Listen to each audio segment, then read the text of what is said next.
morning. Welcome to Thursday. This video is coming to you live. My name is Daniel McCrane with McCrane Associates, and small business owners choose to work with us to increase their profitability, expand their scalability, and solidify their legacy because we guarantee our work in those areas. Now, today, let's talk about getting the business ready. You've made the decision, you're going to sell it, turn it over to someone else.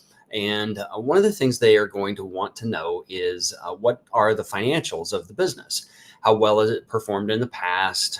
What kind of expenses do you have?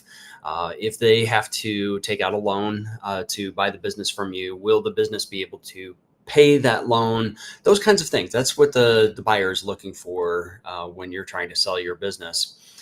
So they're looking for your financial information to help them make a proper decision.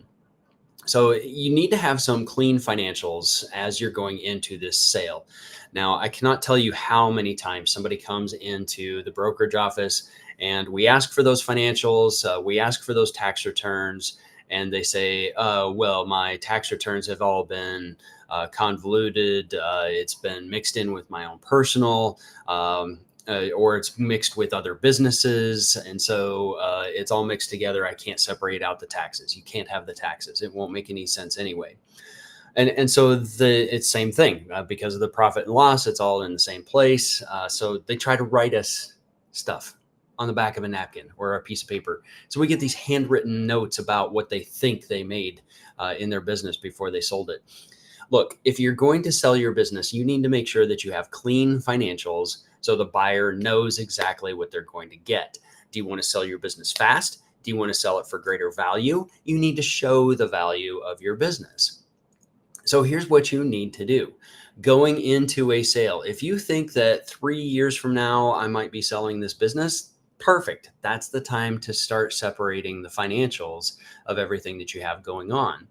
Buyers are going to want to see tax returns. They'll want to see profit and loss statements. They'll want to see balance sheets, and they want to see those things for the business that you are selling. So we've had sellers who've had multiple businesses, and the finances have all been tied together. They've just been interwoven. You've got to figure out how to break those apart and make those available. We've had other sellers come in, and they just never tracked their financials. How do they file their taxes? I have no idea. But they come in and they just have nothing. Everything is written on a piece of paper. So you need to start tracking your financials so that you have something to show a potential buyer. By the way, tracking your financials would be a smart business thing to do anyway, so that you can make proper decisions about how to grow your business. If that's something that you'd like to know more about, that's a class that we teach about using your financial statements to make decisions and about your business, how to grow your business.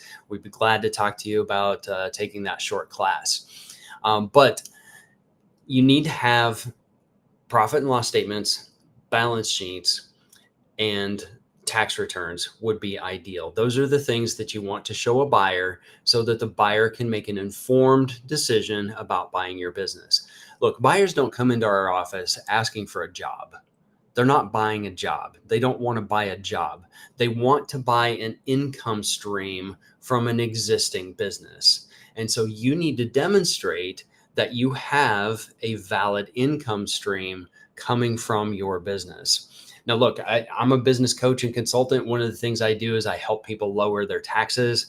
And one of the ways that we do that is we take care of the profit. We look at the profit in the business. It's very common for business owners to have the business pay for a lot of expenses. And so then they end up lowering their profit on their taxes. It's not illegal. It's part of the tax code.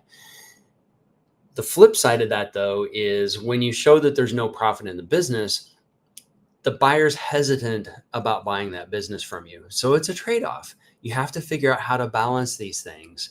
And working with a good bookkeeper or an accountant, a good financial officer would be a good thing for you to do. So with that, everyone, I'm going to stop here.